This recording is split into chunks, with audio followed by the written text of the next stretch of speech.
Students, आज हम फर्मा theorem और आयलर्स थ्योरम को डिस्कस करेंगे। इन थ्योरम्स को जानने के लिए कुछ और बातें इससे रिलेटेड हमें जाननी पड़ेंगी जो इस थ्योरम में यूज़ होंगी। तो आइए उनको देखते हैं। आपको एक बताया गया था group of integers, group of addition modulo M और मल्टीप्लिकेशन मॉडुलो एम, ये दो ग्रुप डिफाइन किए गए थे जो क्या थे, किसी इंटीजर के रिमाइंडर्स थे, उनसे जो ग्रुप बनते हैं वो ग्रुप थे। तो मल्टीप्लिकेशन के केस में हमने ये देखा था कि मल्टीप्लिकेशन मॉडुलो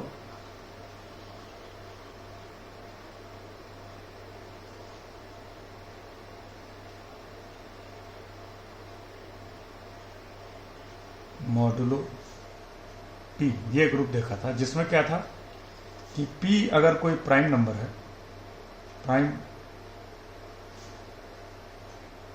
है तो इसके जो रिमाइंडर्स, यानी कि अगर किसी इंटीजर को पी से डिवाइड करेंगे तो जो उसके रिमाइंडर्स होंगे वो रिमाइंडर्स क्या है, नॉन जीरो रिमाइंडर्स। तो non zero remainders of P are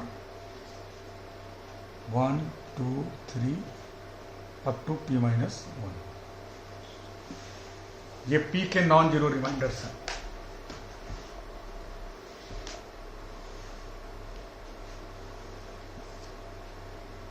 तो ये मल्टीप्लिकेशन मॉडुलो p में ग्रुप बनाते हैं,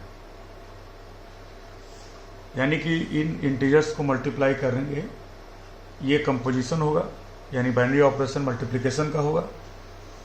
और मॉडुलो पी का मतलब ये है मल्टीप्लिकेशन के बाद जो भी इंटीजर मिलेगा उसको पी से डिवाइड करने पर जो रिमाइंडर होगा वो उसकी वैल्यू होगी।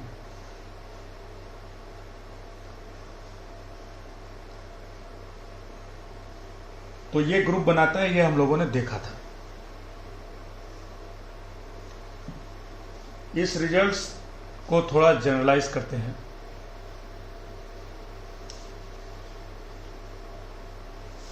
एक दूसरा ग्रुप देखिए कि मान लीजिए late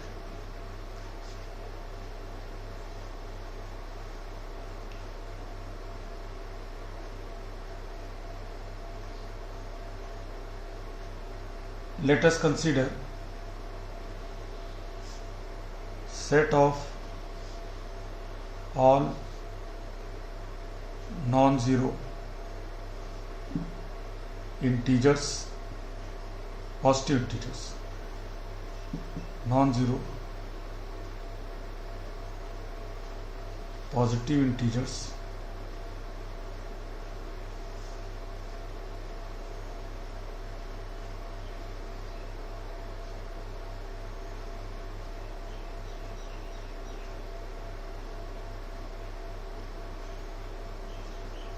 less than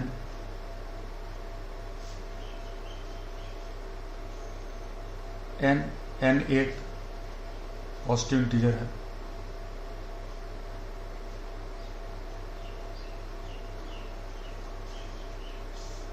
and relative prime to n।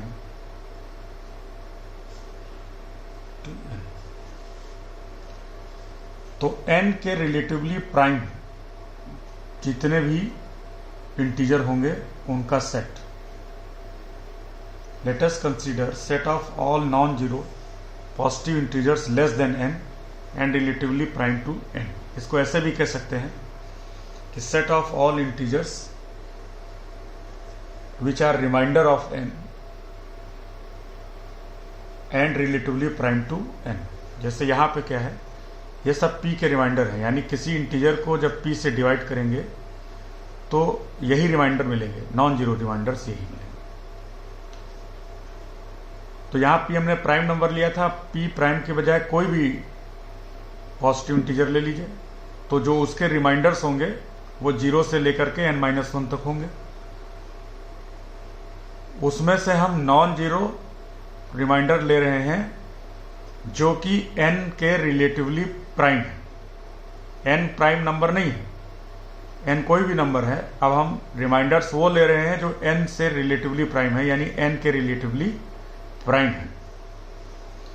तो let us consider set of all non zero positive integer less than n and relatively prime to n।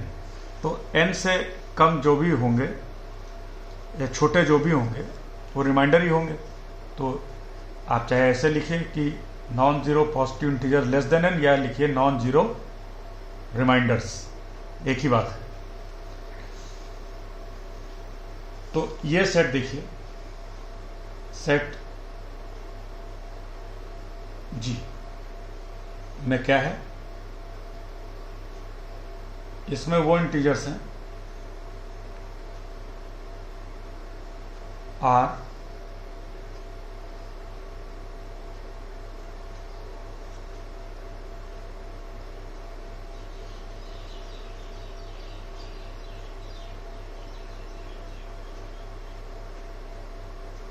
positive integers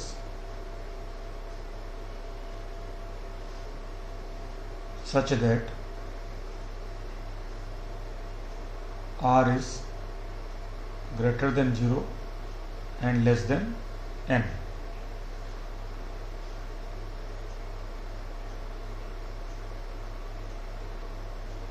And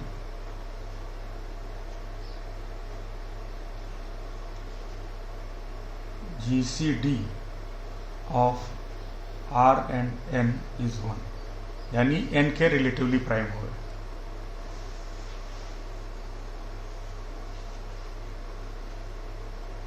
ठीक है। तो n से किसी इंटीजर को divide करने पर जो रिमाइंडर मिलेंगे, पॉजिटिव रिमाइंडर्स, वो उसमें से वो रिमाइंडर जो n के रिलेटिवली प्राइम है उनको रखा है यहाँ पे। फॉर एग्जाम्पल, अगर आप सपोज n हमने लिया 8, तो 8 के रिलेटिवली प्राइम जो रिमाइंडर्स होंगे वो जो सेट होगा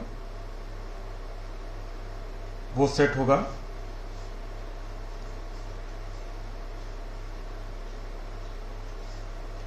8 के रिमाइंडर नॉन जीरो होंगे, 1 2 3 4 5 6 7, ये तो रिमाइंडर होंगे। इसमें रिलेटिवली प्राइम कौन से हैं? 8 के, ये तो नहीं है, ये हटा दीजिए, ये हटा दीजिए, ये हटा दीजिए। तो ये बाकी जो बचे 1 3 5 7, ये जो सेट है 1 3 5 7, these are the reminders of 8 that are relatively prime to 8, non-zero reminders of 8 that are relatively prime to 8। तो हम देखेंगे ये सेट भी ग्रुप बनाएगा, इस तरह का सेट भी ग्रुप बनाएगा अंडर मल्टीप्लिकेशन मॉडुलो n। तो G फॉर्म्स अ ग्रुप, है ना, G forms a group under multiplication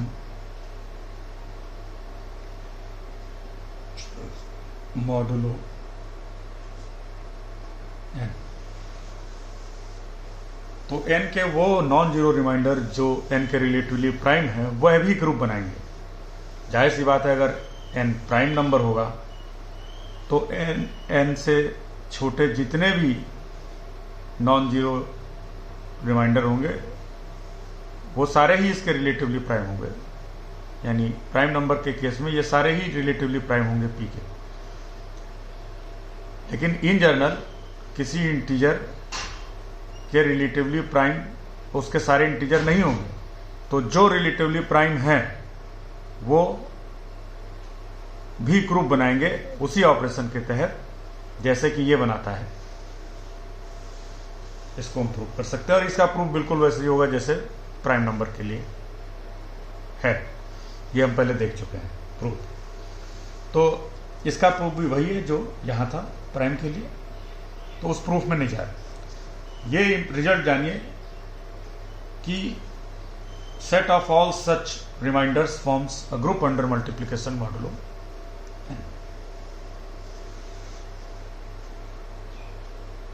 जैसे कि दिस इज अ ग्रुप, है ना, this is a group under multiplication modulo 8। ये ग्रुप है। हम इस ग्रुप को थोड़ा और जनरलाइज करते हैं, इससे और आगे जाते हैं। यहां पे केवल ये रिमाइंडर ही ग्रुप नहीं बनाते, इसको थोड़ा और जनरलाइज अगर करें तो हम कहते हैं group of residue classes of integer modulo m या n जो भी, modulo n under multiplication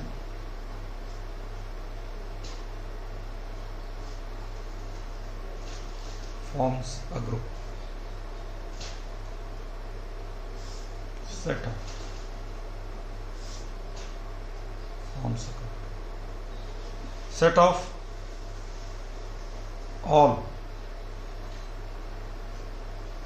of all residue classes of integer modulo n under multiplication forms a group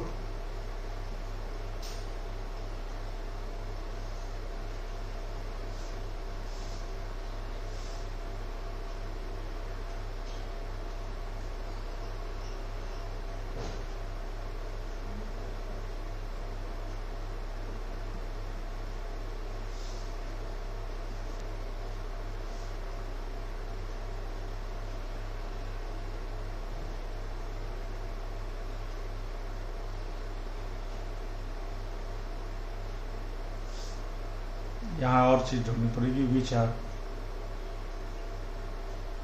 relatively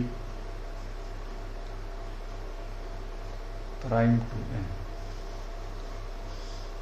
तो रिजल्ट ये हो गया, set of all residue classes of integer modulo n which are relatively prime to n under multiplication forms a group.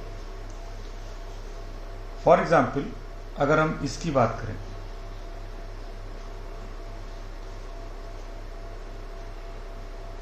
आठ के जो reminder है वो हमने देखा था 1 3 5 7 नॉन जीरो रिमाइंडर की बात कर रहे हैं अंडर मल्टीप्लिकेशन मॉडुलो 8।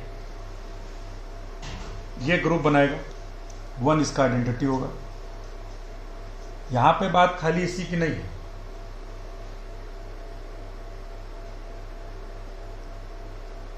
हम ये कहना चाहते हैं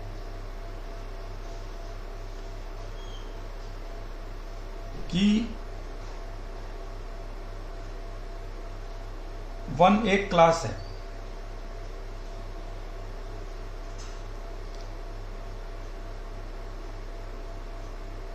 और वो एक इक्विवेलेंस क्लास है। किस तरह की क्लास है? यानी 1 के अंदर ये जो क्लास है जिसको रिप्रेजेंट करता है 1, उसके अंदर ये सारे एलिमेंट हैं, 1 1 + 8 1 + 2 × 8 1 + 3 × 8 एंड सो ऑन। इसी तरीके से 1 - 8 1 - 2 × 8 1 - 3 × 8 एंड सो ऑन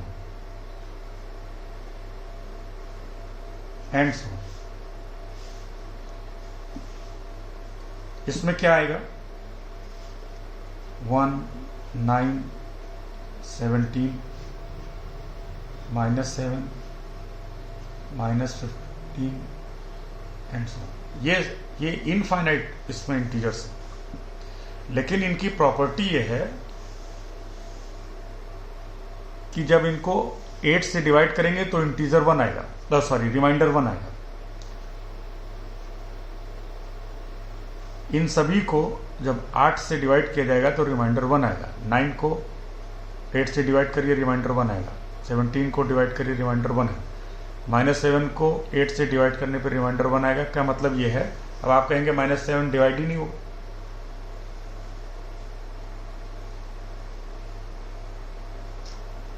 इसको इस तरीके से डिफाइन करते हैं। कॉन्ग्रुएंस मॉडुलो m का मतलब यह है कि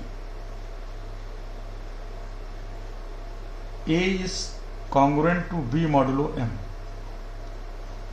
ये दो इंटीजर एक दूसरे के कॉन्ग्रुएंट तब होंगे when a minus b is divisible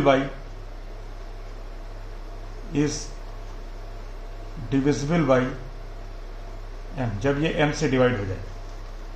इसका मतलब हम ये कहेंगे कि जब a को m से डिवाइड करेंगे तो रिमाइंडर b आएगा, या यूँ कहें जब b को m से डिवाइड करेंगे तो रिमाइंडर a आएगा। तो चूंकि रिमाइंडर जो है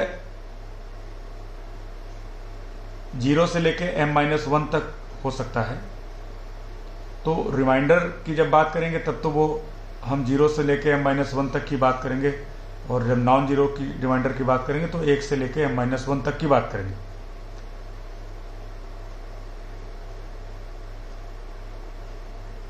तो 8 से डिवाइड करने पर जो भी इंटीजर 1 देंगे, या यूं कहे वो सारे integer that are congruent to 1 modulo 8, वो सारे इंटीजर जो 1 के कॉन्ग्रुएंट हैं अंडर मल्टीप्लिकेशन मॉडुलो 8,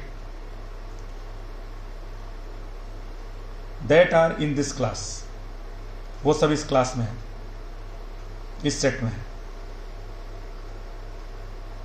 या यूं कहें वो सारे इंटीजर जिसमें से 1 माइनस करने पर वो 8 से डिवाइड हो जाए, वो सारे इंटीजर जिनको 8 से डिवाइड करने पर रिमाइंडर 1 आए। इसी बात को ऐसे कह सकते हैं, वो सारे इंटीजर जिसमें से 1 घटा देने पर, 1 माइनस कर देने पर वो 8 से डिवाइड हो जाए, वो सारे इसके अंदर हैं, इस क्लास में। तो this is the class equivalent to 1। तो ये एक इक्विवेलेंस क्लास है, और इसके सारे जो भी इंटीजर हैं वो सब आपस में जुड़े हुए हैं। कैसे? इन सभी की पहचान ये है कि जब इनमें से 1 माइनस कर दिया जाएगा तो वो 8 के मल्टीपल बन जाएंगे, यानी 8 से डिवाइड हो जाएंगे। तो ये वो सारे इंटीजर हैं जिनको 8 से डिवाइड करने पर रिमाइंडर 1 आएगा, ऐसे कह सकते हैं। इसी तरीके से ये जो क्लास है 3 वाली, ये जो क्लास है इसमें वो सारे इंटीजर होंगे जिनको 8 से डिवाइड करने पर रिमाइंडर 3 आए। तो ये क्या होगा इसमें? 3 plus 8, 3 plus 2 8 and so on. इसी तरीके से 3 minus 8, 3 minus 2 8 and so on. तो इसमें भी इनफाइनाइट होंगे।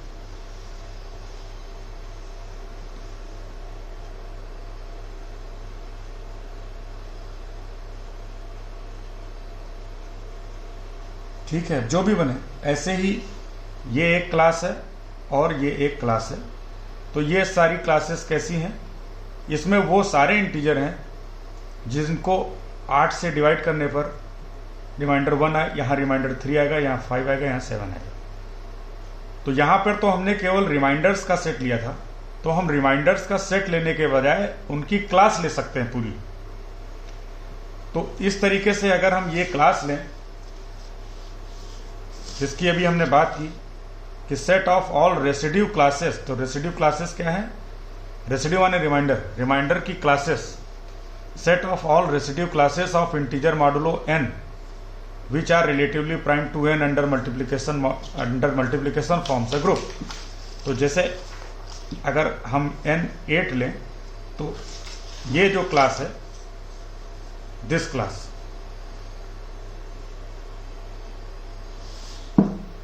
Class,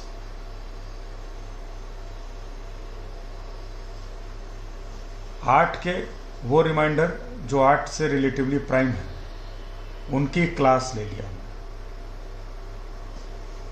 this forms a group under multiplication modulo 8। अब क्लास का मल्टीप्लीकेशन कैसे होगा? जैसे नंबर का मल्टीप्लीकेशन होता है वैसे ही क्लास का मल्टीप्लीकेशन होगा। जब 3 इंटू हम 5 करते हैं तो इसका मतलब 15 नहीं है, इसका मतलब यह है कि जो भी प्रोडक्ट आएगा 3 इंटू 5 मीन्स दिस इज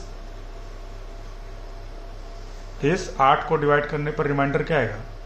8 से डिवाइड करने पर इसको रिमाइंडर आएगा 7, तो इसकी वैल्यू 7 होगी जो कि इसके अंदर है।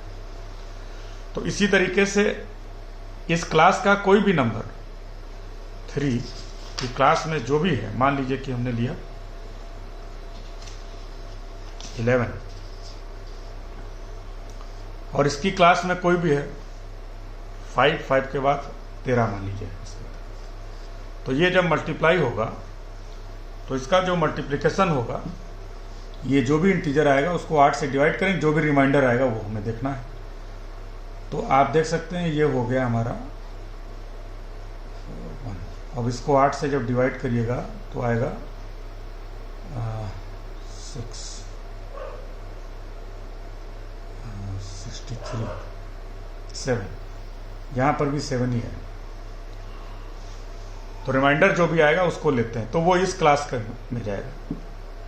ये दो क्लास जब मल्टीप्लाई होंगी तो आप देखेंगे ये क्लास मिलेगी आपको, यानी रिमाइंडर यही, इनके कोई भी इंटीजर मल्टीप्लाई करिए इस क्लास का और इस क्लास का कोई भी लीजिए, आप देखिए इस क्लास में चले जाएंगे।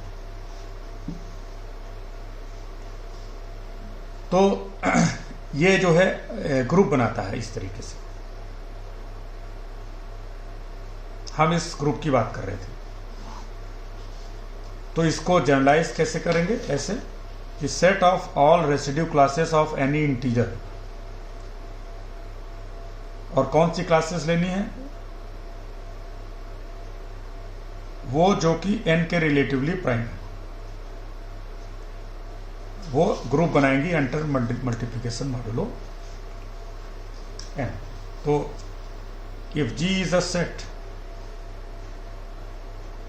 of this type of classes where R is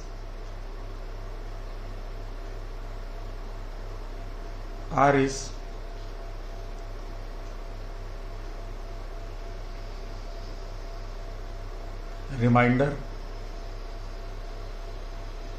of n, R is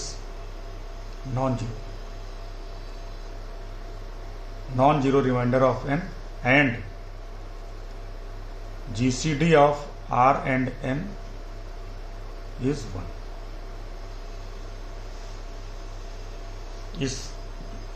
ये वो क्लास है जो R से बनी है, और R क्या है? R n के रिमाइंडर्स हैं, नॉन जीरो रिमाइंडर्स हैं, और साथ में वो नॉन जीरो रिमाइंडर हैं जो n के रिलेटिवली प्राइम है।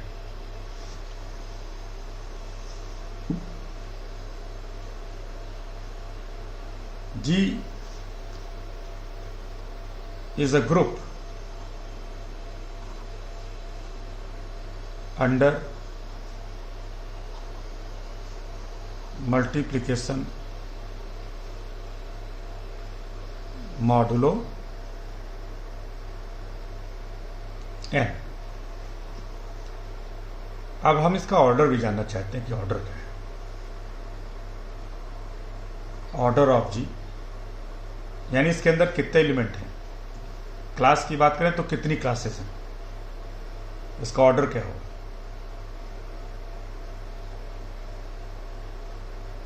तो इसका ऑर्डर है phi n, इसको ऐसे, ये आइलर्स phi फंक्शन कहलाता है।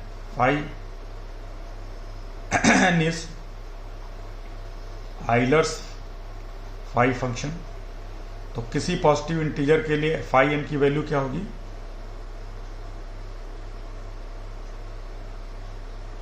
Phi N, phi one is 1 ऐसे डिफाइंड है, and phi N is number of positive integers. अच्छा, ये पॉजिटिव इंटीजर के लिए डिफाइंड है, डिफाइंड फॉर पॉजिटिव इंटीजर्स। और फाई एन की वैल्यू क्या होगी? Phi N is the number of positive, is number of positive integers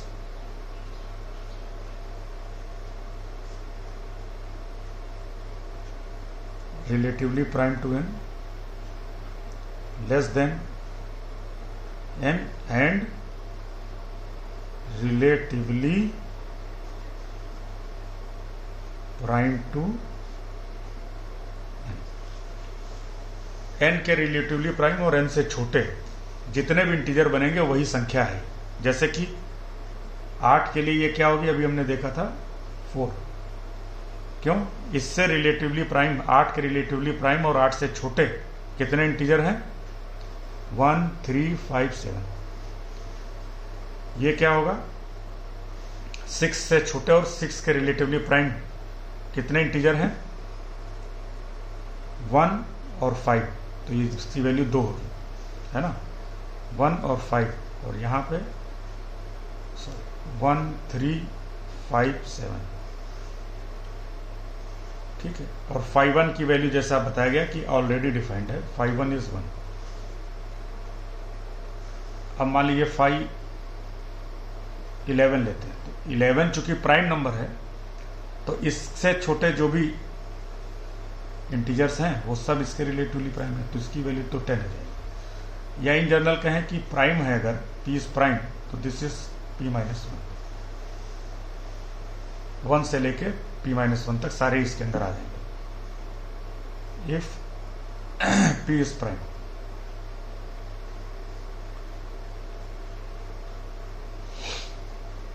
तो ये तो हो गया आइलर्स फाई फंक्शन। तो इस ग्रुप का जो ऑर्डर होगा वो फाई एन होगा। अब सबके लिए अलग अलग निकालना पड़ेगा, हर इंटीजर के लिए ये वैल्यू अलग अलग आएगी, जो भी आएगी। तो इसका ऑर्डर ये होगा।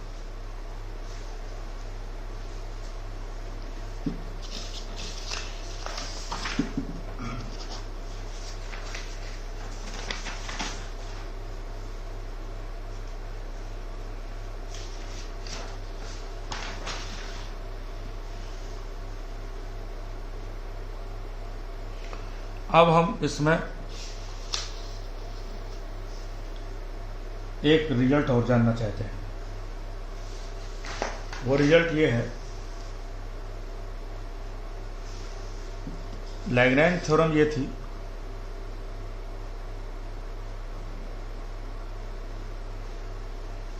लैग्रैंज थ्योरम ये है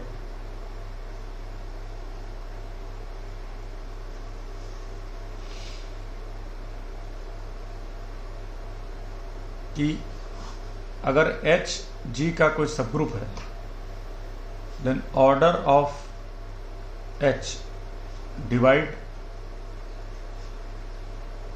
ऑर्डर ऑफ G। सबग्रुप का ऑर्डर ग्रुप के ऑर्डर को हमेशा डिवाइड करेगा। ये थ्योरम है, इसका उल्टा सही नहीं है, ये भी हम जानते हैं। यानी अगर कोई नंबर डिवाइड करता है ग्रुप के ऑर्डर को तो इसका मतलब नहीं है कि उस नंबर का, उस ऑर्डर का कोई सब ग्रुप भी मिलेगा, ऐसा जरूरी नहीं। अच्छा, अब जानिए कि द ऑर्डर थ्योरम ये है,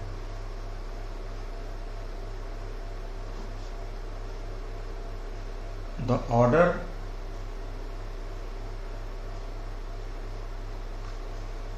of every element of a finite group is a divisor of the order of group.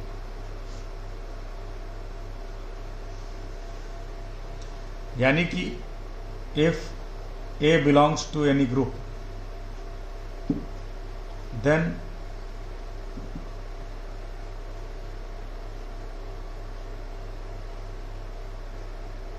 order of A क्या होता है अभी बताएंगे. Divide order of group G. Group का ऑर्डर तो उसके अंदर जितने एलिमेंट होते हैं वही होता है. एलिमेंट का ऑर्डर क्या होता है ये देखिए.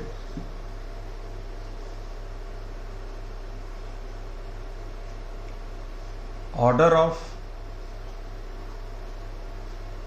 An element A of group is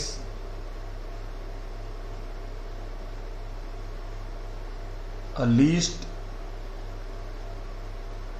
positive integer n such that A power n is वो इंटीजर जिसकी पावर लेने पर वो integer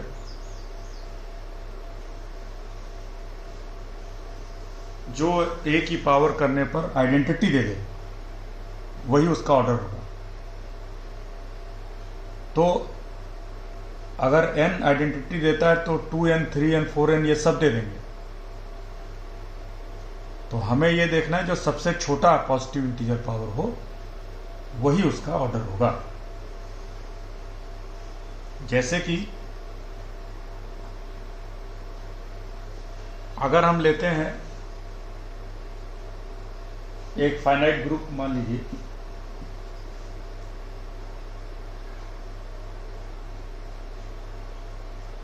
fourth power of unity. ये ग्रुप हम जानते हैं होता है 1 -1 i -i.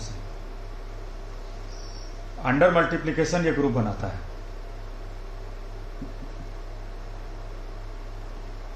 तो ये जो इसके एलिमेंट हैं इनका हम अगर ऑर्डर देखना चाहें तो आइडेंटिटी का तो ऑर्डर 1 ही होता है. इसका आइडेंटिटी ये है.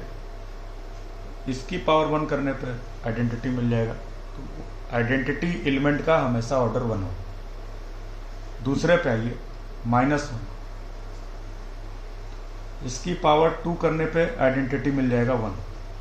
1 इसकी आइडेंटिटी है, 1 मिल जाएगा. यही नहीं, आप इसकी पावर अगर 4 करेंगे तो भी 1 मिलेगा, 6 करेंगे तो भी 1 मिलेगा, 8 करेंगे तो भी 1 मिलेगा. तो जो लीस्ट है, सबसे छोटी पॉजिटिव पावर, वो इसका ऑर्डर होगा. तो ऑर्डर ऑफ -1 इज 2. अब आइए आई पे. इसकी पावर 4 करने पर 1 मिलेगा. अब 4 करने पर अगर 1 मिल रहा है तो 4 पावर अब जो भी लेंगे वो भी मिलेगा. तो 8 भी 1 देगा.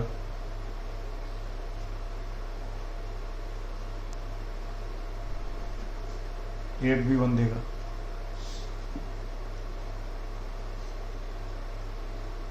12 भी 1 देगा. एंड सो मैंने 4 के जो भी मल्टीपल पावर्स होंगी वो सब 1 देंगे. इसमें जो लीस्ट है वही इसका ऑर्डर होगा, यानी 4.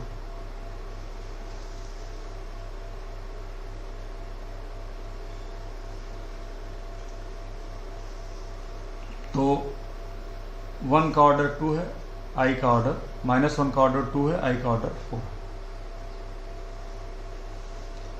इसी तरह से -i का भी ऑर्डर 4 होगा. -i का ऑर्डर सॉरी 2. क्यों? क्योंकि माइनस आई इंटू माइनस आई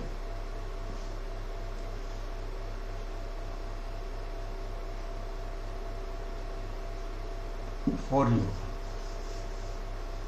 इसका भी ऑर्डर 4 होगा।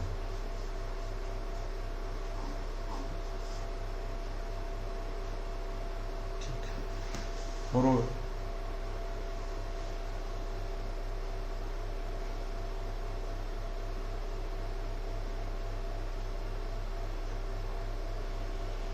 दूसरी चीज ये बताएं इस रिजल्ट को अगर जब थोड़ा जनरलाइज करें कि अगर, अच्छा तो ये जो हम थ्योरम बता रहे थे कि order of element is the divisor of order of group, तो इस ग्रुप का ऑर्डर तो 4 है। तो देखिए एलिमेंट का ऑर्डर 2, ये ग्रुप के ऑर्डर 4 को डिवाइड करेगा, ये तो करेगा ही, ये तो करेगा ही। और इसका चूंकि ऑर्डर 1 है, 1 तो किसी भी नंबर को डिवाइड करेगा। तो एलिमेंट के जो ऑर्डर है वो ग्रुप के ऑर्डर को डिवाइड करेंगे।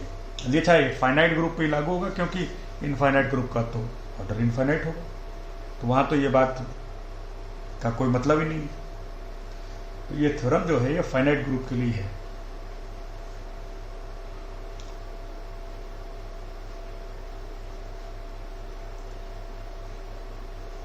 एक चीज यहां पे और बता दें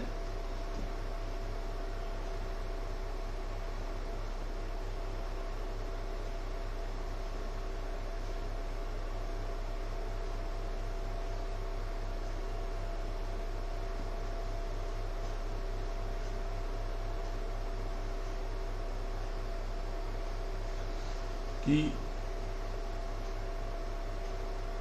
अगर ए का ऑर्डर n है तो ए इनवर्स का ऑर्डर भी n होगा। ये महत्वपूर्ण है जानना। ग्रुप के किसी एलिमेंट का ऑर्डर अगर n है तो उसके इनवर्स का भी ऑर्डर n होगा। यहां पे आप देख सकते हैं कि इसका जो इनवर्स है वो ये है, इसका ऑर्डर 4 है, इसका भी ऑर्डर 4 है। ये खुद का इनवर्स है, इसका ऑर्डर 2 है, ये इसका इनवर्स भी यही है, सेम होगा, ऑर्डर 2।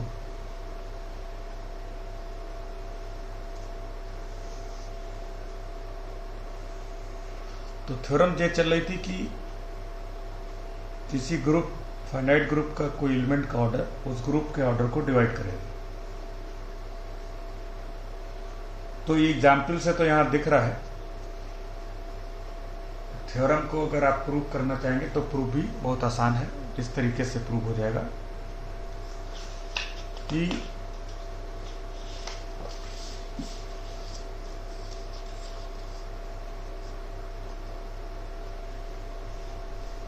मान लीजिए कि ए किसी ग्रुप का एलिमेंट है और ग्रुप का ऑर्डर n है। और हमें मालूम है कि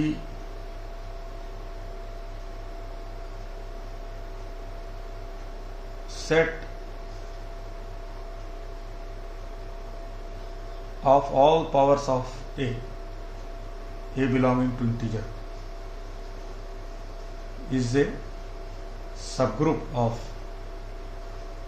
ये तो हमें पता है, this is a subgroup generated by a की पावर्स लेकर के जो भी सेट बनेगा, यानी इसमें जो भी एलिमेंट होंगे वो कलेक्शन ग्रुप बनाएगा। तो जाहिर सी बात है कि ये जी का सब ग्रुप हो जाएगा क्योंकि ये सारे एलिमेंट जी में तो हैं। इज अ सब ग्रुप ऑफ जी। अब इसके ये जो सेट है इसको आप अगर देखेंगे तो इसमें ए पावर 0 मतलब जो आइडेंटिटी जिसे हम कहते हैं ए 1 2 3 ऐसे, और फिर ऐसे ही ए -1 ए -2 ये सारे हैं इसके अंदर। तो इस तरह से तो ये इनफाइनाइट ग्रुप दिख रहा है। लेकिन नहीं, अगर ग्रुप फाइनाइट है तो ये जो सेट है ये भी फाइनाइट ही होगा, यानी सब ग्रुप के से बड़ा थोड़ी हो जाएगा। फाइनाइट ही होने का मतलब है कि ये जो एलिमेंट हैं ये जो पावर्स हैं, इससे जो कुछ भी हमें मिलेगा, जो एलिमेंट मिलेंगे वो रिपीट होने लगेंगे कुछ पावर के बाद, यानी सब अलग अलग नहीं होंगे, डिस्टिंक्ट नहीं होंगे, रिपीट कर जाएंगे। हम ये क्लेम करते हैं कि this is nothing but a power 1 power 2 power 3 और मान लीजिए कि a पावर m जो कि आइडेंटिटी होगा, इसके अंदर यही एलिमेंट होंगे। हम ये क्लेम करते हैं कि H ये जो सेट है H, ये चूंकि फाइनाइट सेट होना जरूरी है क्योंकि ग्रुप फाइनाइट है, तो इसके अंदर इनफाइनाइट एलिमेंट नहीं होंगे। हमने कहा कि इसके अंदर यही एलिमेंट होंगे, इसके अलावा नहीं होंगे। और m वो लीस्ट पावर है जिससे आइडेंटिटी मिल जाता है। m वो लीस्ट पावर है जिससे आइडेंटिटी मिल जाता है और मिलेगा, कहीं ना कहीं तो आइडेंटिटी मिलेगा ना। जो भी वो पावर होगी वहीं ये रुक जाएगा, यही इसके अंदर इतने एलिमेंट होंगे, अब इससे ज़्यादा नहीं होंगे।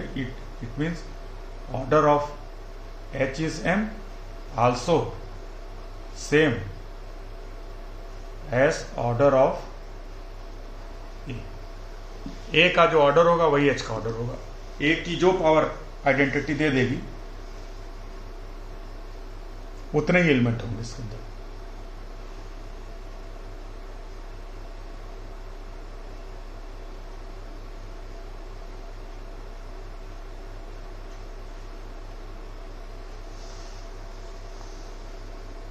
अगर कोई पावर है, मान लीजिए कि let s is any integer, तो a पावर s को लिखा जा सकता है a m q plus r। ये हमने, ये जो एल्गोरिथम है आपको मालूम है, डिवीजन एल्गोरिथम है, वो ये है कि for any integer, for any integer s, there exists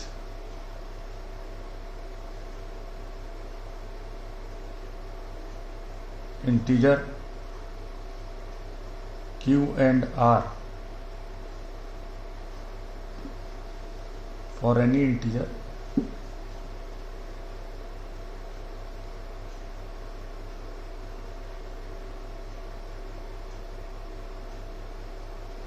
s, there exists integer for any integer m and s, there exists integer q and r such that we have this where r is remainder of m, remainder of m for any integer n positive integer m।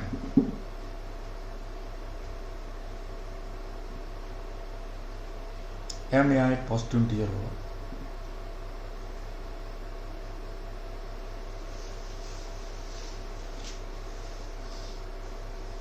और Q और R यहाँ पर unique integer है।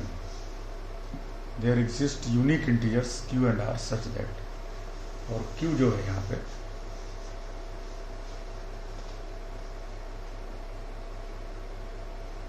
कोई integer होगा और उसका sign वही होगा जो S का होगा। S निगेटिव है तो Q निगेटिव होगा, S पॉजिटिव तो Q पॉजिटिव। ये पहले हम डिस्कस कर चुके हैं, तो हम इसको लिख सकते हैं a power m power q, a power r। अब a पावर m आइडेंटिटी है तो ये आइडेंटिटी हो जाएगा, a पावर r, और r क्या है, m से छोटा पॉजिटिव इंटीजर यानी m का रिमाइंडर। तो ये जो है किसी भी एलिमेंट को, इसके अंदर कोई भी एलिमेंट इसी तरह का तो होगा, ए की कोई पावर होगी, उसको ऐसे लिख सकते हैं। और आर क्या है, 0 से लेके m-1 तक, यानी कि आर इज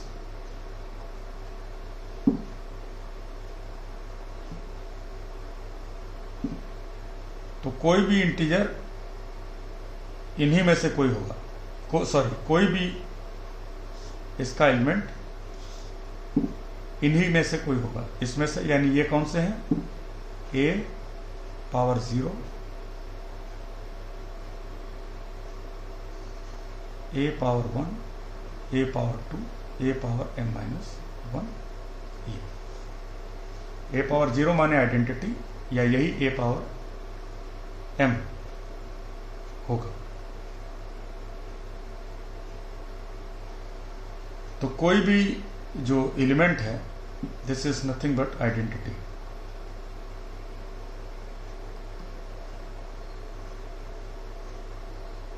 यानी इसके जो एलिमेंट्स हैं वो कुछ और नहीं है, वो यही है।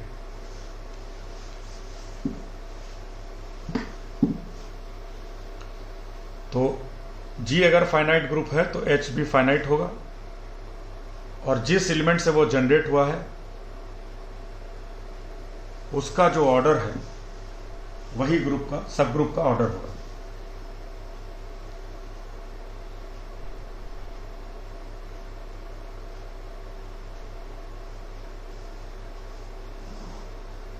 तो हमें यह मिला कि अगर AG का कोई एलिमेंट है तो A से जनरेट होने वाला, या हम यूं कहें कि A का जो ऑर्डर है, मान लीजिए A का ऑर्डर M है, A का ऑर्डर M है, तो हमें मालूम है कि फिर A से जो ये सेट जनरेट होगा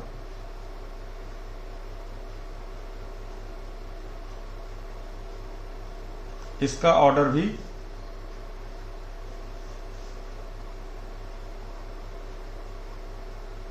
वही होगा जो A का ऑर्डर है। हमें मालूम है सब ग्रुप का ऑर्डर ग्रुप के ऑर्डर को डिवाइड करता है।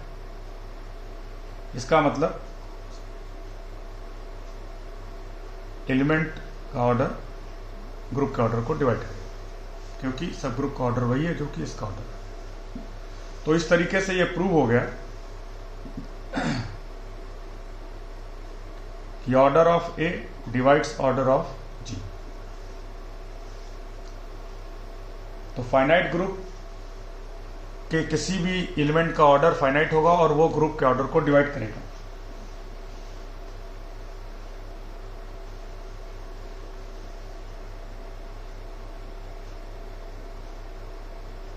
अब थोड़ा और आगे बढ़ते हैं। दूसरा रिजल्ट इससे ये मिलेगा, if A is an element of G and order of G is n, then A power n is E identity. क्यों?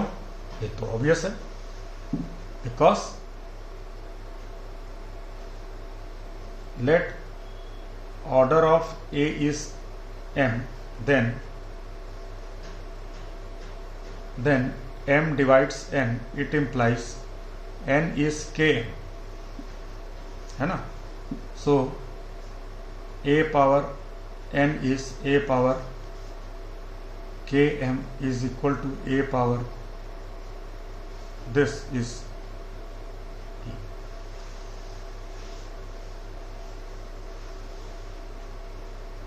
तो ग्रुप का ऑर्डर जो है उसकी पावर अगर एक ही करेंगे तो आइडेंटिटी एलिमेंट मिलेगा। ये फाइनाइट ग्रुप के लिए है सब। जैसे कि अभी हमने ये दिया था, ये वाला ग्रुप, तो किसमें किसी भी एलिमेंट का अगर आप ले लो, ये ग्रुप का ऑर्डर 4 है, तो 1 की पावर 4 भी 1 होगा, 3 की पावर 4 भी 1 होगा, 5 की पावर 4 भी 1 होगा, 7 की पावर 4 भी 1 होगा। आप ये चेक कर सकते हो। हालांकि एलिमेंट के ऑर्डर अलग अलग हो सकते हैं, इसमें तो कोई डाउट ही नहीं है। यहाँ आप देख सकते हैं 3 इंटू 3 इंटू 3 इंटू 3 इज 81 को 8 से डिवाइड करेंगे, रिमाइंडर 1 आ जाएगा। ऐसे ही ये भी यहाँ 1 मिलेगा, यहाँ भी 1 मिलेगा। तो हम जो है अपने मूल थ्योरम की तरफ आगे बढ़ रहे हैं, आइलर्स थ्योरम की तरफ। अब हमने वो सारी चीज़ें जान ली जो हमने जानना था आइलर्स थ्योरम को प्रूव करने के लिए। तो आते हैं आइलर्स थ्योरम पे।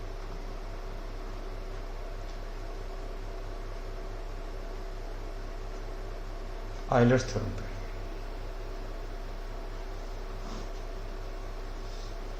थ्योरम ये है कि f if n is a positive integer, कोई भी पॉजिटिव इंटीजर हो,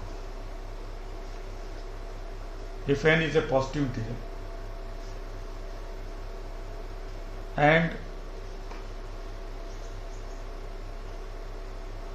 a is any integer relatively prime to n and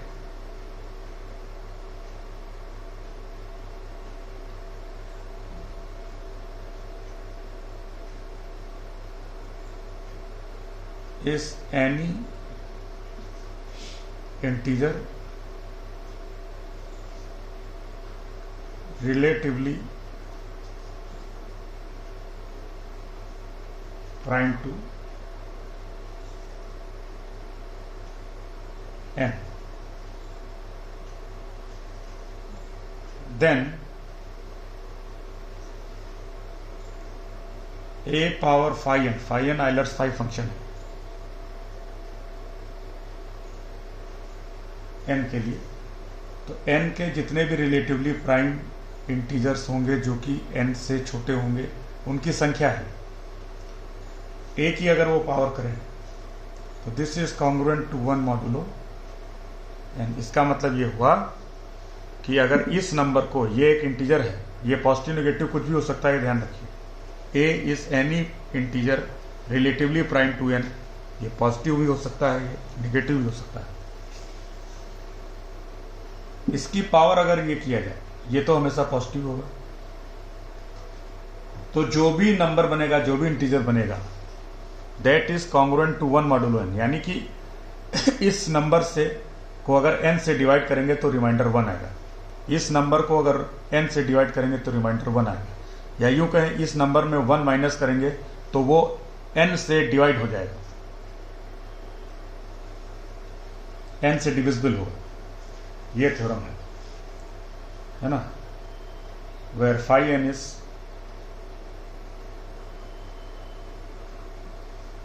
Euler's phi function, Euler's phi function.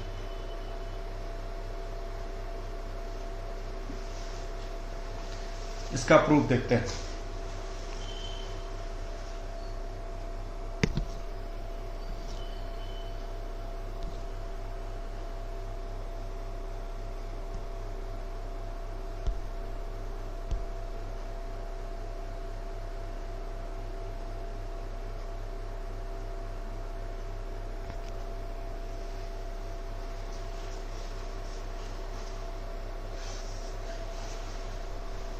तो प्रूफ देखिए।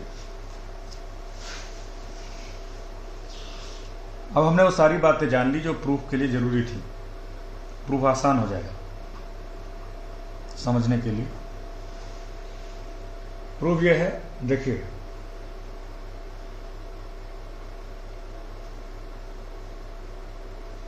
हमें मालूम है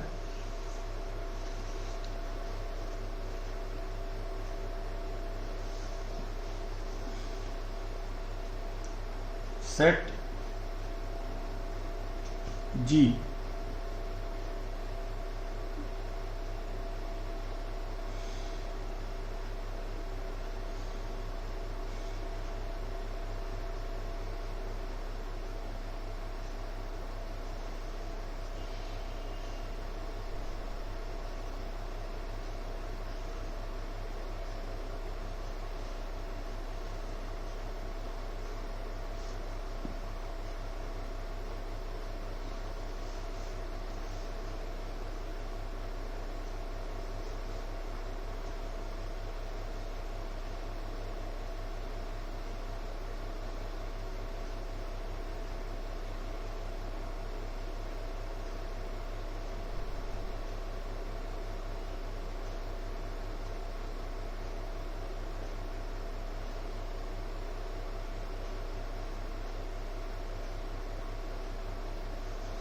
ये जो सेट है set of residue class modulo n हमने लिया है, यानी n के जो सारे रिमाइंडर होंगे जो कि n के रिलेटिवली प्राइम होंगे, वो रिमाइंडर जो कि n के रिलेटिवली प्राइम है और नॉन जीरो है। b is an integer relatively prime to n, है ना, और नॉन जीरो है।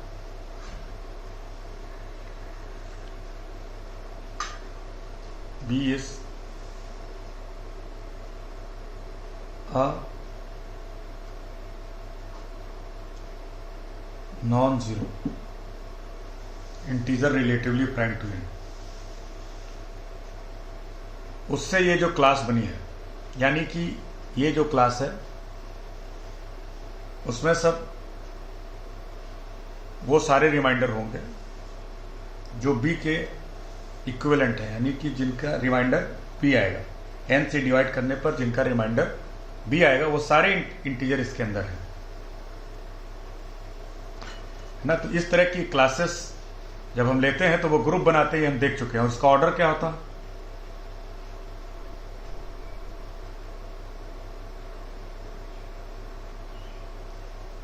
इज अ ग्रुप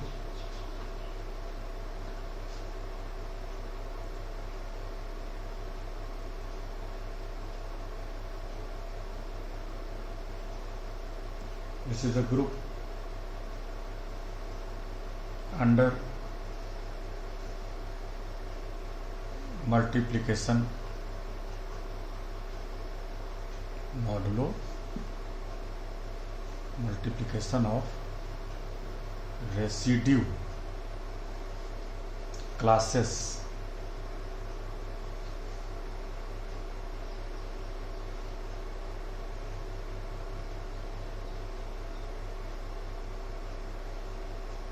modulo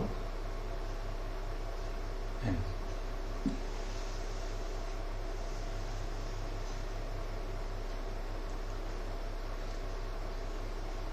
और इसका ऑर्डर क्या होगा? Order of g is phi n, ये भी बताया था। फाई n क्या है? n के रिलेटिवली प्राइम सारे रिमाइंडर नॉन जीरो। और इसका आइडेंटिटी एलिमेंट क्या होगा? 1। Identity of G is this class. ना हमने जैसा कि बताया थ्योरम में कि a n के कोई रिलेटिवली प्राइम इंटीजर है, सॉरी a n के कोई रिलेटिवली प्राइम इंटीजर है। अब a n के रिलेटिवली प्राइम इंटीजर है तो वो इस ग्रुप के अंदर जो क्लासेस हैं उन्हीं में से किसी एक क्लास में होगा, वो भी जो कि रिलेटिवली प्राइम है।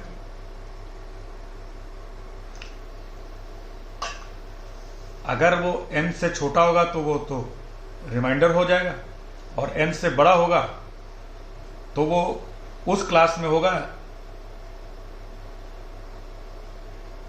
जिसका रिमाइंडर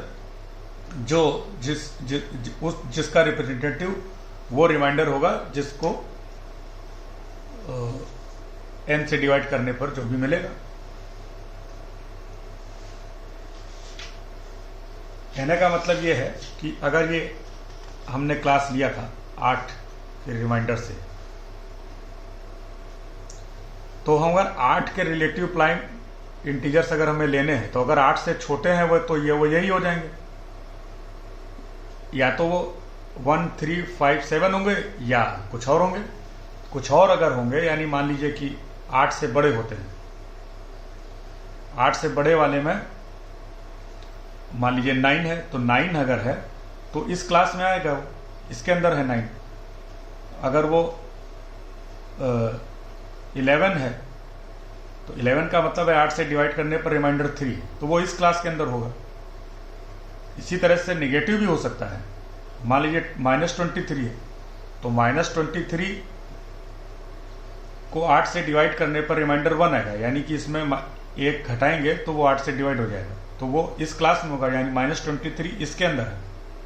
तो जितने भी इंटीजर हैं रिलेटिवली प्राइम, 8 के रिलेटिवली प्राइम ही होंगे वो सारे जो यहाँ पे हैं। इस क्लास में वो हैं जो 8 के रिलेटिवली प्राइम होंगे, यानी 8 और वो डिवाइड नहीं हो सकते किसी नंबर से, 8 के रिलेटिवली प्राइम होंगे। तो जब रिलेटिवली प्राइम होंगे तो 8 के से डिविजिबल नहीं होंगे, नहीं डिविजिबल होंगे तो क्या होगा, नहीं डिविजिबल होंगे तो इसमें ऐसा होगा कि 8 से डिवाइड करने पे कुछ रिमाइंडर मिलेगा,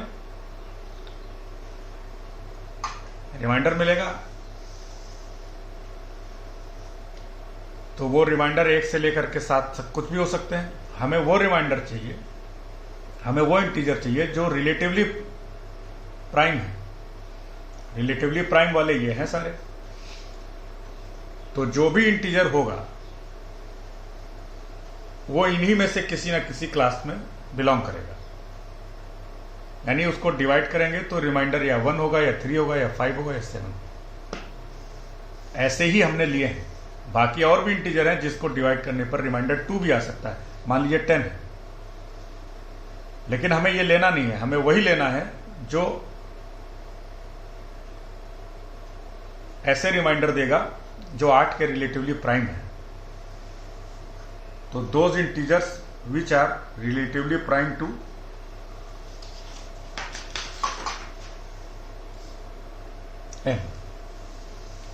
n को इंटीजर है, a वो इंटीजर है जो n के रिलेटिवली प्राइम है। n के रिलेटिवली प्राइम होगा अगर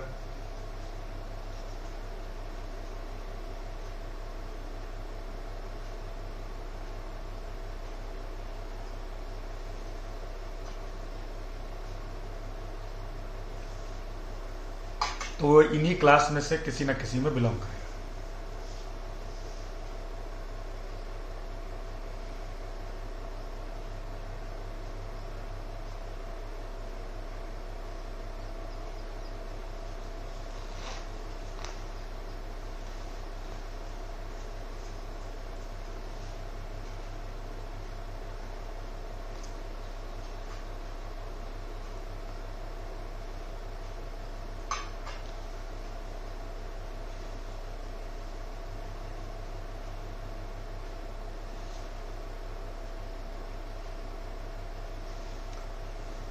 तो देखिए ये ग्रुप है, इसका ऑर्डर भी हमें पता है, तो ये तो तय हो गया कि ए इसी ग्रुप का कोई एलिमेंट होगा ना, जो भी क्लास है। Then we have this class, हम ए की बात नहीं कर रहे, ए की क्लास की बात कर रहे हैं। ए रिलेटिवली प्राइम इंटीजर अगर है तो वो ऐसी क्लास को बिलोंग करेगा जो इसके अंदर होगी। अगर ए n से छोटा है तो वो सीधे सीधे एक क्लास इसके अंदर मिल जाएगी, ये क्लास सीधे सीधे इसके अंदर होगी। और अगर ए n से बड़ा है तो उसके लिए एक क्लास इसके अंदर होगी जिसमें वो बिलोंग करेगा। मान लिया वो क्लास ए है, इसका रिप्रेजेंटेटिव कोई ऐसा नंबर होगा, इंटीजर होगा जो कि n से छोटा होगा, लेकिन वो दोनों क्लास सेम होंगी। कहने का मतलब ये है कि यहां ये जो क्लास है, ये क्लास 3 से रिप्रेजेंट की जा रही, ठीक है, लेकिन हम ये क्लास और ये क्लास जो ये 11 ये सेम है। इसी तरीके से आगे 16 + 3 19 ये सेम है क्लासेस, ये सब क्लासेस सेम है। तो यहां पे बात हो रही कि अगर ये रिलेटिवली प्राइम जो नंबर लिया है वो n से छोटा है, तो वो क्लास सीधे सीधे यहाँ दिखेगी, और अगर बड़ा है तो उससे जो क्लास बनेगी वो क्लास इन्हीं में से किसी एक के सेम होगी। तो a से जो क्लास बनेगी वो इसके अंदर होगी। तो मान लीजिए वो क्लास ये है,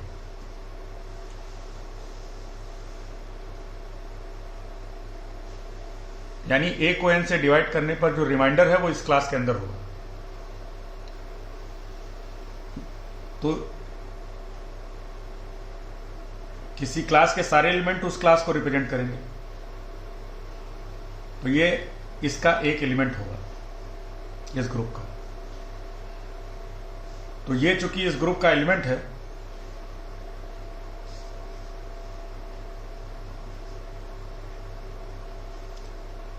तो एलिमेंट की पावर अगर ग्रुप की पावर की जाए, ग्रुप का ऑर्डर ये है, तो ग्रुप का ऑर्डर अगर पावर ले लें तो हमें मालूम है आइडेंटिटी मिलता है, तो ये मिलेगा।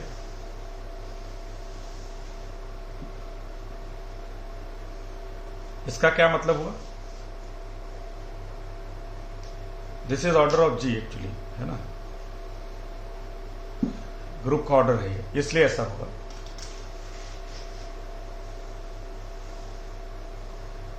इसका मतलब क्या हुआ? इसका मतलब ये हुआ a की पावर अगर हमने ये करें,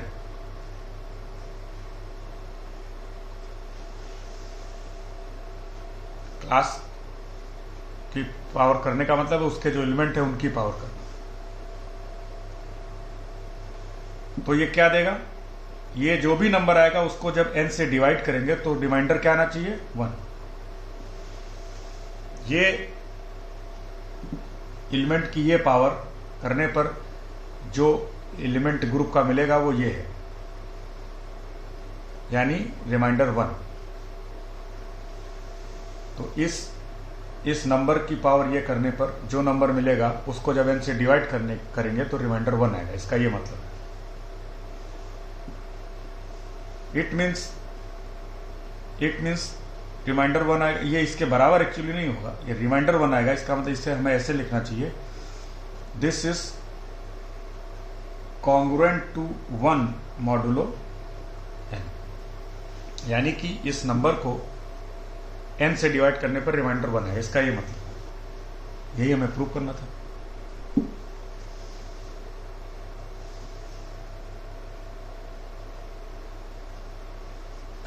एक एग्जाम्पल लेते हैं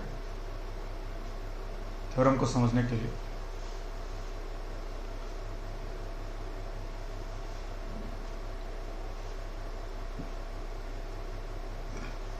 n 8 ले लेते हैं। n is a positive integer and a is any integer relatively prime to n. n is any integer relatively prime to n. तो कोई भी इंटीजर इसके प्राइम ले लीजिए। 8 से छोटा भी हो सकता है, 8 से बड़ा भी हो सकता है, जो आपकी मर्जी वो ले सकते हैं। पहले 8 से छोटा ले लीजिए, इससे प्राइम वो क्या होगा, मान लीजिए 3, ठीक है। तो a इज 3 सपोज। तो ये कहता है, अच्छा फाई n क्या होगा? फाई n इज 4, ये हम पहले देख चुके हैं। इसमें एलिमेंट होंगे 1 3 5 7। तो ये थ्योरम ये कहती है कि a पावर फाई n माने 3 पावर 4 को जब 8 से डिवाइड करेंगे तो रिमाइंडर 1 आएगा। देखिए ये क्या है, 81। तो 81 इज कॉन्ग्रुएंट टू 1 मॉडुलो 8। जरा a जो है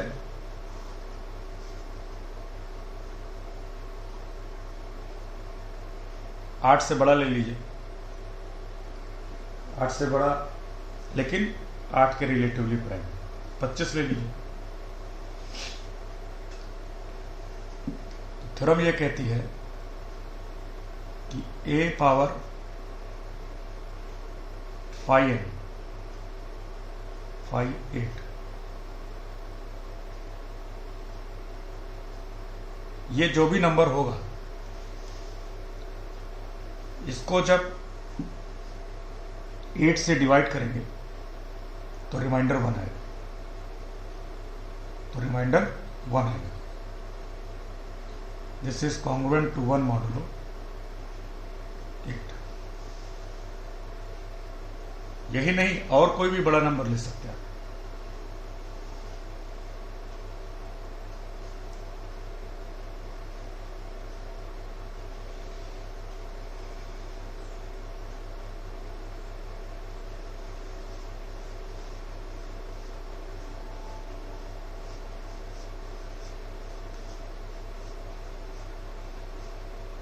तो ये थ्योरम होगा। अब इस थ्योरम का ही एक पर्टिकुलर केस है फर्मेट थ्योरम, फर्मा थ्योरम। इसे दोनों नामकरण आप उच्चारण कर सकते हैं, फर्मेट थ्योरम भी कहते हैं लोग, फर्मा थ्योरम भी कहते हैं।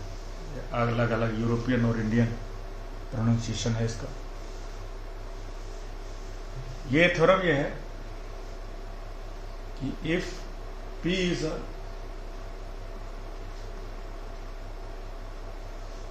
prime number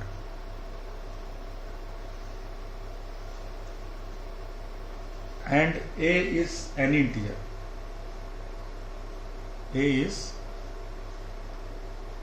any integer, positive negative कुछ भी,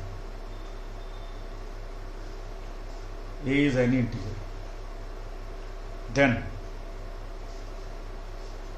कहते हैं a power p is equal to is congruent to a modulo n।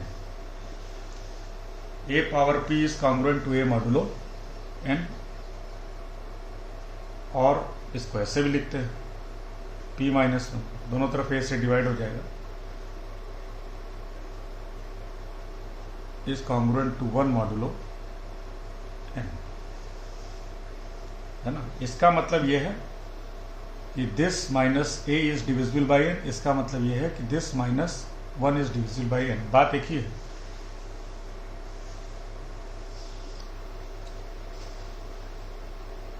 तो देखिए जरा प्रूफ देखिए।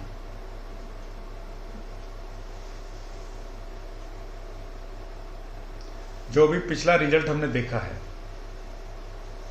उसी से मिल जाएगा, आइलर्स थ्योरम से।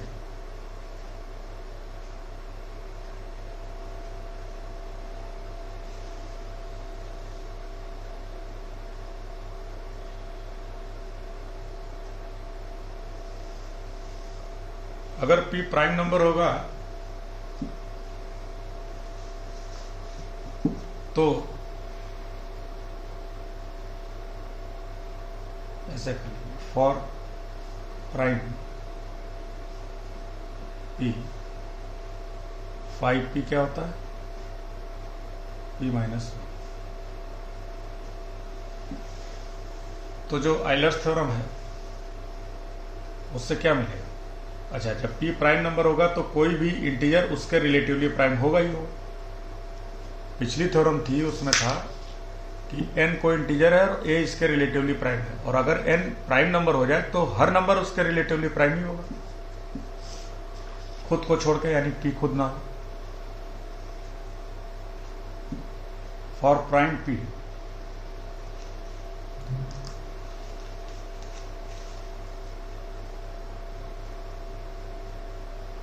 by Euler's theorem,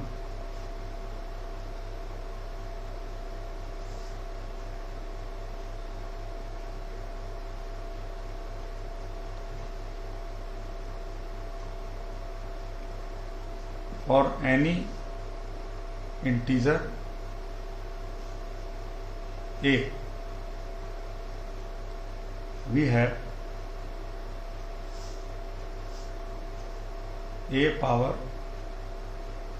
5p is congruent to 1 modulo p. ये तो आइलर्स थ्योरम यही कहती है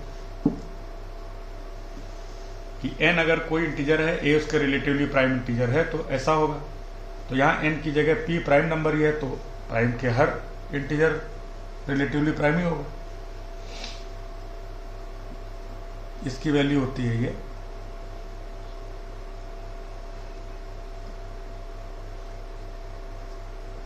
यहाँ n नहीं होगा, p होगा। p if p is a prime number and a is any integer, then we have this.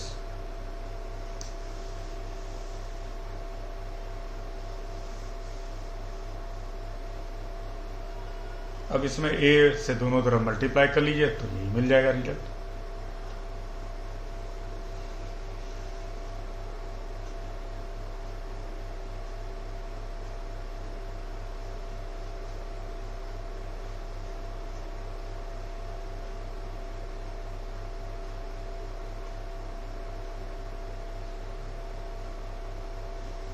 अब यहाँ पे एक चीज ध्यान रखने की खाली है कि आइलर्स थ्योरम में ये कहा गया है कि n और a रिलेटिवली प्राइम होने चाहिए, जबकि यहाँ पे खाली ये कहा गया कि p प्राइम होगा, a कुछ भी हो सकता है, रिलेटिवली प्राइम होना जरूरी नहीं है।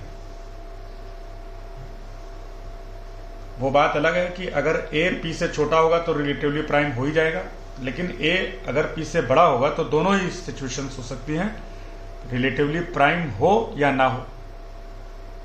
अगर रिलेटिवली प्राइम होगा फिर तो ये इससे प्रूव हो जाएगा, लेकिन यह भी हो सकता है कि a p का मल्टीपल हो। तो ऐसे कर लीजिए, also if p is multiple of if a is multiple of p, तो उस थ्योरम से बाहर हम जा रहे हैं, आइलर्स थ्योरम से। आइलर्स थ्योरम ये केस नहीं लेता, वो कहता है n और a रिलेटिवली प्राइम ही होने चाहिए। इसमें कहता है कि p प्राइम नंबर है और a कोई भी नंबर है, वो p के रिलेटिवली प्राइम भी हो सकता है, नहीं भी हो सकता। तो अगर रिलेटिवली प्राइम होगा तब तो यहां से आइलर्स थ्योरम से ये रिजल्ट प्रूव हो जाएगा, और इसी से हम आगे ये भी यहां भी चले जाएंगे। a से दोनों तरफ मल्टीप्लाई कर लीजिए तो हमको ये रिजल्ट मिल जाएगा। ये मल्टीप्लाई करने का मतलब ये है कि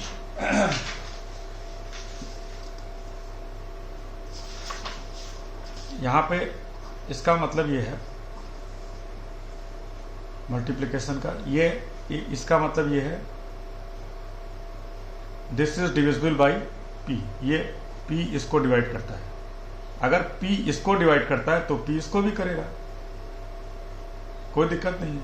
अगर इसको करता है तो इसमें कुछ भी मल्टीप्लाई करेंगे उसको भी कर देगा, तो ये यहां आ जाएगा दोनों में, तो इससे ये मिल जाएगा।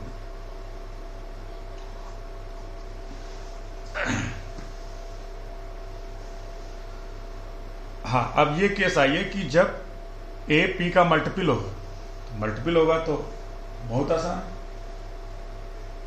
मल्टीपल होने का मतलब ये हुआ कि p a को डिवाइड करेगा, it implies p divide a, फिर तो p a को डिवाइड करेगा,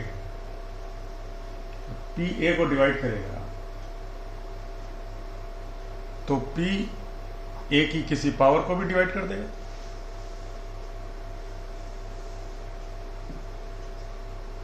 फिर तो p इसको भी डिवाइड करता है और a को भी डिवाइड करता है, तो p इनके डिफरेंस को भी डिवाइड करेगा, p इसको भी डिवाइड करता है, इसको भी डिवाइड करता है।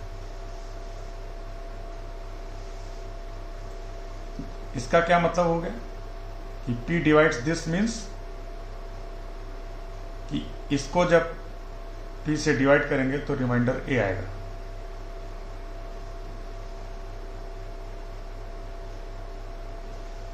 Reminder a।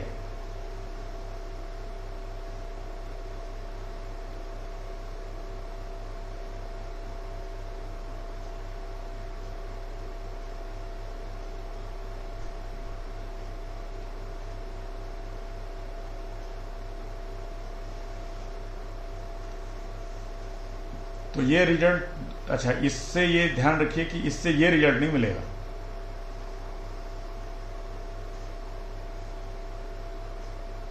तो ये जो थ्योरम है कि if p is a prime number, a is any integer, then we have this, तब ऐसा होगा, वी हैव दिस, ऐसा होगा। इसका मतलब ये नहीं है बिल्कुल ये,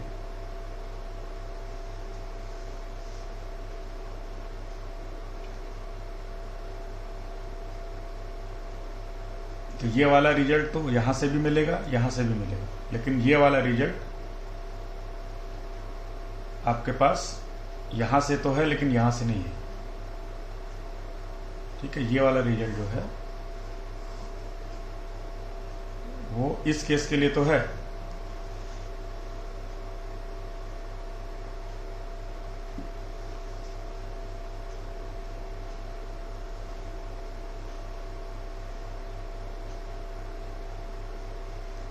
if p is a prime and a is relatively prime to p by Euler's theorem, if p is prime and Euler's theorem for any integer a relatively prime to a relative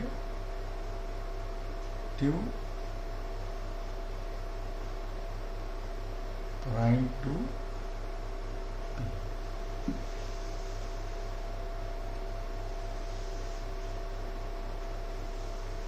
छोटा भी हो सकता है, बड़ा हो, छोटा होगा तो हो ही जाएगा रिलेटिवली प्राइम, बड़ा होने पर मल्टीपल भी हो सकता है, रिलेटिव प्राइम भी हो सकता है।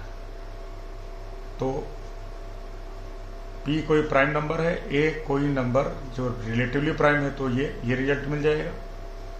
लेकिन अगर रिलेटिवली प्राइम नहीं है, मल्टीपल है, तो ये रिजल्ट ही मिलेगा। तो यहां पे दोनों मिल जाएंगे। तो थ्योरम कुल मिला के ये होगी कि if p is a prime number and a is any integer, then we have this. ये वाला केस दोनों में नहीं होगा, ये केवल रिलेटिवली प्राइम में होगा। हम ये कहें कि if p is a prime number and a is integer relatively prime to n, तब तो ये ठीक है। अगर हम ये कहेंगे कि एनी इंटीजर, तो फिर ये, अगर कहेंगे कि रिलेटिवली प्राइम, तो फिर ये, और जब ये होगा तो ये हो ही जाएगा।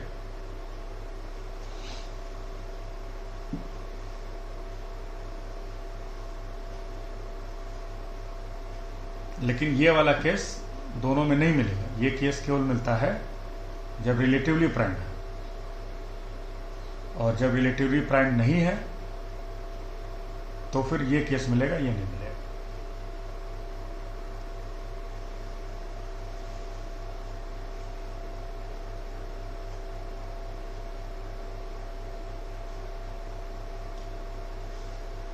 तो ये फर्मेट थ्योरम है, तो आयलर्स थ्योरम से थोड़ी अलग है। अगर हम रिलेटिवली प्राइम का केस लेंगे तो फिर ये उसका पर्टिकुलर केस है।